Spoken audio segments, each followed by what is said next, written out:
Ini yang saya pegang, ini adalah syarah dari kitab yang sangat fenomenal, tersebar luas di Nusantara.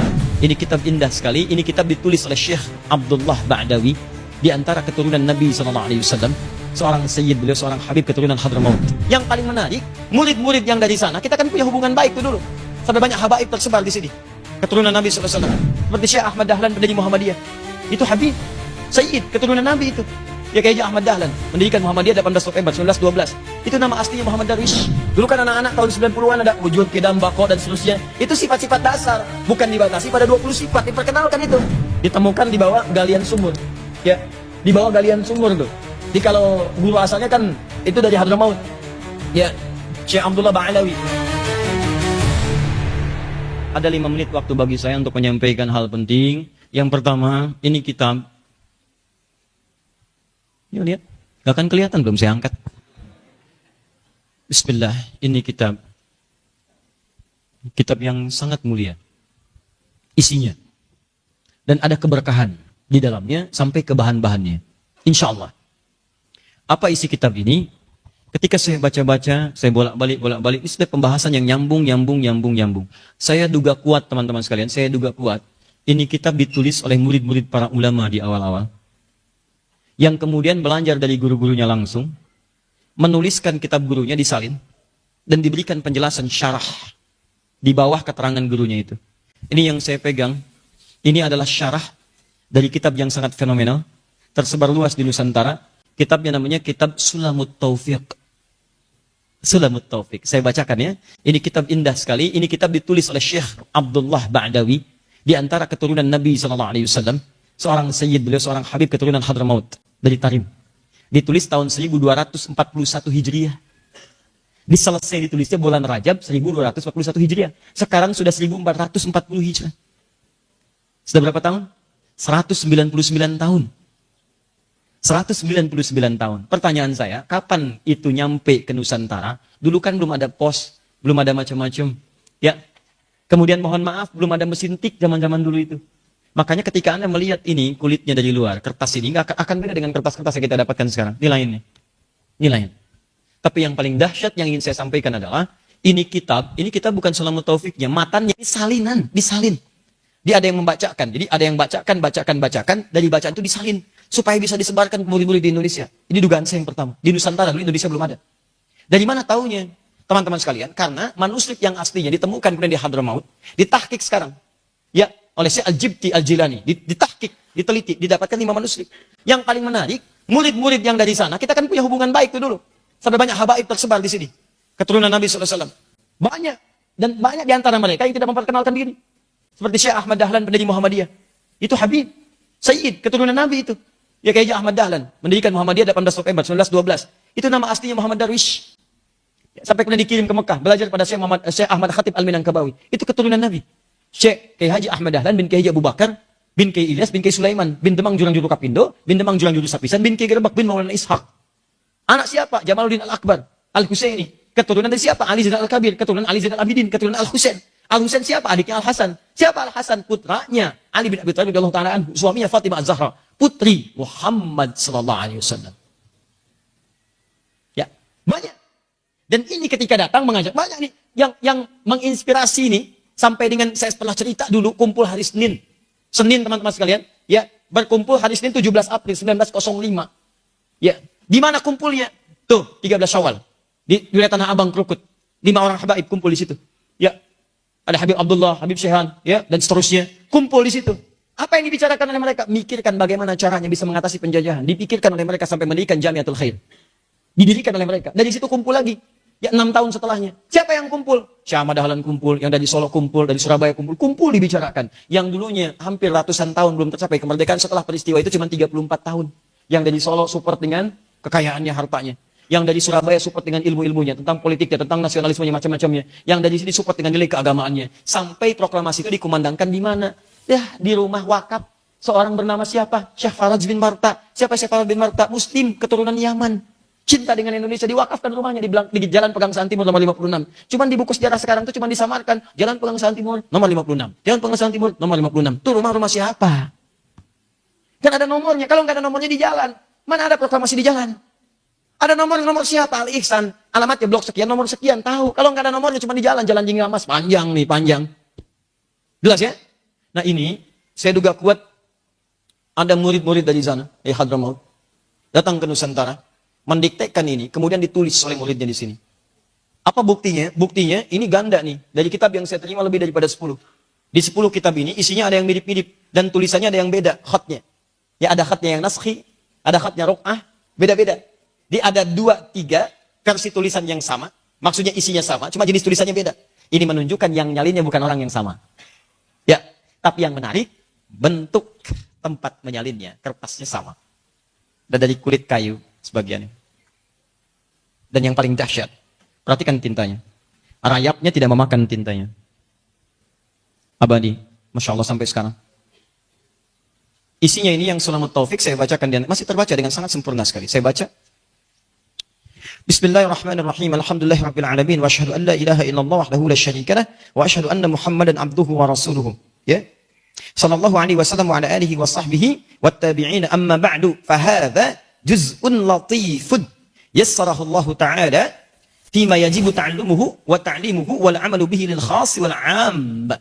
Ini adalah setelah beliau menuliskan mukaddimahnya memuji Allah, bersalawat kepada Rasulullah SAW, beliau mengatakan ini bagian, ya, juz'un latifun, bagian yang sangat lembut, bagian yang ringan dari apa yang bisa saya tuliskan, di ketawaduan bentuknya, ketawaduan. Kemudian sarahullahu taala, Allah yang memudahkan saya untuk menuliskan ini. Masya Allah, tawadu sekali. Syekh Abdullah Ba'alawi, tawadu sifatnya. Ya kalau bukan Allah yang kuatkan, saya nggak mungkin saya bisa nulis ini. Nah, seharusnya seperti itulah sifat-sifat para ustadz yang lainnya. Ya, dia merasa Allah yang kuatkan. Kemudian, fima yajibu ta'allumuhu wa ta'limuhu. Ini saya rumuskan, saya tuliskan dengan izin Allah, kemudahan dari Allah, tentang bab-bab yang wajib dipelajari dan diajarkan. Ya, ini kalau Anda baca kitab awal sampai akhirnya, ini sebetulnya bimbingan ringkas. Terutama bagi orang-orang yang sekarang sibuk. Di sini ada tentang tauhid, ada tentang fikih, ada taharah ringkas, ada bab fikih ringkas dan sebagainya. Ya, ini khulasanya. Nah, kemudian wal 'amalu bihi, dan untuk mengamalkannya lil khasi wal 'am, baik bagi kalangan khusus, maksudnya para ulama. Ya, bisa silahkan telah lagi kitab saya. Mungkin ada catatan, mungkin ada yang kurang, mungkin ada tambahan di dalamnya, silahkan. Lil khas, kalangan khas, khawas, ya, ulama, asatidzah, habaib dan sebagainya. Wal 'am atau awam. Maksudnya kalau khas Anda pelajari itu untuk diajarkan, awam pelajari dari kalangan khas ini. Kalau Anda belum paham, datangi ustaz, datangin kiai, bahas kitab saya ini. Kemudian wal wajib ma wa'adallahu fa'iluhu bitsawab. Ada yang wajib itu, nah ini yang saya katakan, harusnya ada alifnya, ini enggak ada alifnya. Ini berarti disalin nih. Jadi bacakan disalin. Ya, wal wajib, harusnya wajib ditulis alifnya hilang. Wal wajib ini biasa, dalam manuskrip biasa. Ya, nanti kadang-kadang ada tahqiq di bawahnya. Ini harusnya ada alif, ini begini, ini ada penjelasan. Ya. Ma wa'adallahu fa'ilahu bitsawab wa tawa'ada tarikahu bil iqab. Ya, beliau menjelaskan pertama, sedangkan wajib itu kata beliau, lihat, kata beliau, isi kitab ini berupa kewajiban. Anda harus pelajari karena ini wajib untuk kita. Sedangkan wajib itu kalau dikerjakan dapat pahala, kalau ditinggalkan dapat dosa. Apa artinya kata beliau ini? Saking pentingnya kitab saya ini, Anda jangan tinggalkan. Karena di sini banyak berupa kewajiban. Saya khawatir kalau Anda nggak kerjakan, Anda disiksa oleh Allah. Tapi kalau Anda kerjakan, dapat pahala. Saya nulis kitab ini karena sayang dengan Anda. Kalau saya nggak sayang dengan Anda, nggak akan saya tulis. Saya takut Anda kena azab Allah. Saya takut Anda kena hukuman Allah. Karena itu ini saya tuliskan sebagai cinta saya kepada Anda. Tawadu. Maka kemudian, wasamaituhu, maka saya beri nama kitab ini, Sulamat Taufiq ila mahabbatillahi ala tahqiq. Masya Allah. Jalan-jalan untuk mendapatkan, atau tangga sekarang sulam itu ya, tangga tahapan-tahapan untuk mendapatkan pertolongan Allah sehingga bisa meraih cintanya yang hakiki. Seakan-akan beliau ingin mengatakan kalau Anda ingin mendapatkan cinta Allah, disayang oleh Allah, diberikan banyak pahala, maka saya tuliskan rumus-rumusnya, inilah tahapan-tahapannya. Baca kitab saya ini, maka insya Allah Anda diberikan taufik, bimbingan oleh Allah untuk mendapatkan cintanya yang sejati. Sulamut Taufiq ila mahabbatillahi ala tahqiq. Teman-teman, sekarang kitab ini terjemahannya sudah banyak menyebar, tapi tidak banyak orang tahu siapa murid pertama di Nusantara yang menuliskan kitab ini. Inilah ada rekamannya. Di kalangan orang-orang pertama yang menuliskannya, dan ada syarahnya. Dan syarah ini disebarkan saya yakin di tanah Jawa ini, karena ini bawahnya bahasa Jawa. Bahasa Jawa bawahnya. Ya, Jawa yang dituliskan dengan huruf Arab. Dulu Belanda itu sengaja kemudian melarang bahasa-bahasa Melayu. Ya, karena bahasa Indonesia belum ada, Melayu dilarang digunakan sebagai bahasa resmi untuk terjemahan kitab, supaya orang Indonesia itu atau orang Nusantara dulu nggak pandai, nggak ngerti tentang persoalan-persoalan yang ada. Maka hanya boleh diterangkan dalam bahasa lokal atau bahasa Arab. Makanya nanti sebagian kitab yang saya dapatkan itu nanti ada syarahnya dalam bahasa Arab. Bukan hanya satu kitab ini, tapi banyak beragam kitab. Ya, sekarang saya akan coba cari waktu siapa, saya ingin coba diungkap siapa yang menulis kitab ini. Kalau ditemukan, kita akan menemukan guru-guru awal kita, pendahulu kita, yang kita akan tahu bagaimana cara mereka berjuang. Yang paling menarik, kok bisa mereka menemukan tinta yang bertahan sampai dengan sekarang? Bertahan.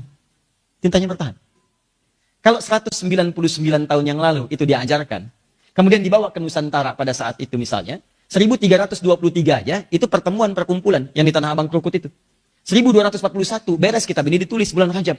Kalau pada saat itu taruhlah kemudian 50 tahun setelahnya datang ke Nusantara ke sini, berarti paling minimal usia ini kurang lebih 100 tahun lebih lah, 150 tahunan. Tintanya abadi sampai sekarang. Apa amalan orang-orang ini yang saat menulis itu tintanya diabadikan oleh Allah? Itu yang coba kita gali. Mudah-mudahan kita dapatkan hikmah di balik itu. Yang insya Allah mudah-mudahan amal kita pun abadi sampai kembali kepada Allah Subhanahu wa Ta'ala. Fa'lam annahu la ilaha illallah. Fa'lam, maka Anda mesti cari ilmu. Mesti tahu. Cari pengetahuan, mesti belajar. Untuk menetapkan, untuk meyakinkan kenapa Allah itu mesti jadi Tuhan. Fa'lam annahu la ilaha illallah. Cari ilmu, cari tahu, belajar. Untuk meyakinkan pada diri Anda, sehingga Anda bisa yakin Allah sebagai Tuhan saya. Bagaimana caranya? Datangi majelis ilmu, belajar, cari babnya tauhid namanya. Masuk bab tauhid. Belajar di situ silakan.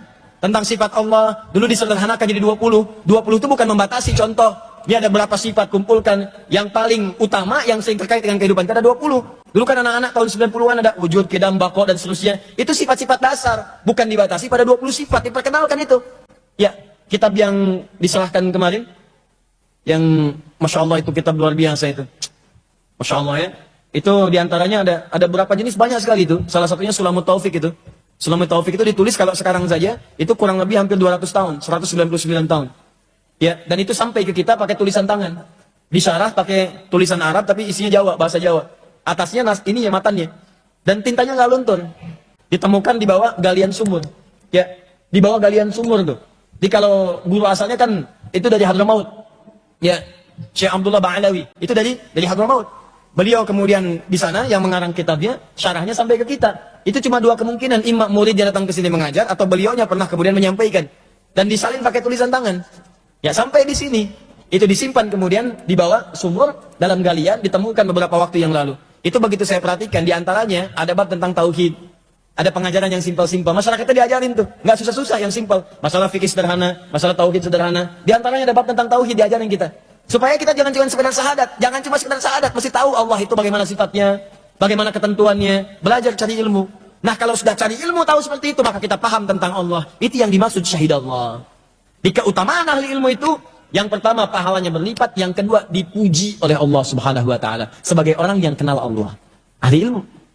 Ya, antum dipuji sama orang aja, dipuji media, oh senangnya luar biasa. Muncul di TV, oh kata tetangga dikasih tahu gitu kan. Ya kenapa muncul di TV? Kompleknya kena banjir. Ya, wah, gitu aja bangga gitu kan. Ya, antum dipuji Allah, kenapa nggak bahagia?